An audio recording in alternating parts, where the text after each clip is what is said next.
আজকে একটি সুন্দর সবজি রান্না করে তোমাদেরকে দেখাবো। এই সবজিটা রান্না করে দেখবে একবার, খেয়ে খুবই সুস্বাদু হয় এবং খেতেও খুবই ভালো লাগে, আর মুখের স্বাদই পরিবর্তন হয়।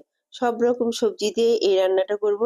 দেখো, আজকে তোমাদেরকে এই রান্নাটা কিভাবে করলাম সেটাই দেখাচ্ছি। প্রথমে সরিষার তেল দিয়ে দিলাম, তারপরে দিলাম পেঁয়াজ কুচি। পেঁয়াজ কুচি দিয়ে কিছুক্ষণ পেঁয়াজটাকে একটু ভেজে নিলাম। কিছুক্ষণ ভাজার পরে পেঁয়াজটা একটু যখন নরম হয়ে আসবে, তখন ওর মধ্যে দিয়ে দেবো কয়েকটি সাদা চিংড়ি। চিংড়ি মাছ দেওয়ার ফলে সবজিগুলো খুবই টেস্ট হয়, নরম হয়, আর খেতেও মজা লাগে। পেঁয়াজ আর সবজি ভালো মতো করে ভেজে নিচ্ছি, আর এরপরে দিয়ে দিচ্ছি অল্প অল্প করে সব রকমের মশলা। হলুদ, মরিচের গুঁড়া, আদা রসুনের পেস্ট আর জিরা দিয়ে পেঁয়াজ, মাছ সব রকম মশলা দিলাম। দেওয়ার পরে একটু কষিয়ে নিচ্ছি, লবণও দিয়ে দিলাম।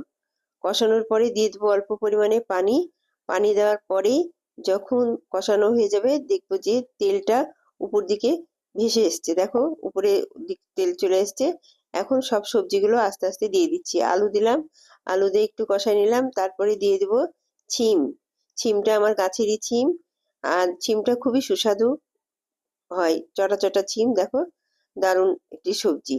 ছিম দেওয়ার পরে দিয়ে দিব পুঁই মুচড়ি। পুঁই মুচড়ি তোমরা বুঝো কিনা জানি না। পুঁই শাকের যে লাল ফলটা হয় সেটাকেই বলে পুঁই মুচড়ি। অনেকে বলে পুঁই বিচি, কেউ বলে পুঁই মুচড়ি। এটা খেতেও দারুণ মজা লাগে। পুঁই মুচড়ি দেওয়ার পরে সব এই সবজিগুলো ভালো মতো করে আস্তে আস্তে অল্প জালে কষাই নিব। কষানোর পরেই দেখবা যে একটু অন্যরকম গায়ে গায়ে সব মশলাগুলো লেগে যাবে, আর সবজির টেস্টটাও অন্যরকম হবে। দেখো, আস্তে আস্তে করে নাড়াচাড়া করছি। কিভাবে আস্তে আস্তে রান্না করার ফলে এই সবজিটার টেস্টও হয় খুব ভালো। খুব ধীরে ধীরে এই সবজিটা রান্না করতে হবে এবং খুবই সুন্দর হয় এই সবজি। খেতে দারুণ মজা। এই সবজি দিয়ে তুমি সহজেই 1 প্লেট ভাত নিমিশেই খেয়ে ফেলতে পারবা। এখন পানি দিয়ে দিলাম 1 কাপ মতো। পানি দিয়ে আস্তে আস্তে সুন্দরভাবে নাড়াচাড়া করে, যেন তরকারিগুলো না গলে যায়, গোটা গোটা হয়ে থাকবে, আর তরকারির স্বাদটাও খুব সুন্দর হবে। এখন কিছুক্ষণের জন্য ঢাকনা দিয়ে কিছু ঢেকে দিলাম। পপি ওয়ার্স চ্যানেলে সবাইকে জানাচ্ছি আন্তরিক শুভেচ্ছা। বন্ধুরা, যে যেখানে থাকো ভালো থাকো, আর আমার এই রেসিপিটা দেখো। এখন দিয়ে দিলাম মটরশুঁটি। মটরশুঁটি দেওয়ার পরে কিছুক্ষণ ঢাকনা দিয়ে ঢাকলাম। ঢাকার পরে আবারও দিয়ে দিব টমেটো। টমেটো দেওয়ার পরে দিব, কিছুক্ষণ পরে ঢাকনা দিয়ে ঢাকার পরে দিয়ে দিব ধনেপাতা। ধনেপাতা দেওয়ার পরে আবার কিছুক্ষণের জন্য ঢাকনা দিয়ে ঢেকে দিব। দেখো, ধনেপাতাগুলো কুচি কুচি করে কেটে দিলাম। এরপরে দিয়ে দেব,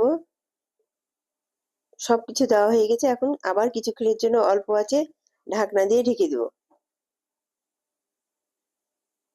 মোটামুটি তরকারি রান্না আমার হয়ে গেছে। এখন আস্তে আস্তে জাল দিয়ে তরকারির স্বাদটা চলে আসবে, আর রান্নাও আমার শেষ হয়ে যাবে। বন্ধুরা, একবার এই সবজিটা রান্না করে দেখো, খেতেও দারুণ মজা, আর মুখে স্বাদ ফিরে আসবে, আর বারবার এই তরকারিটা রান্না করবে।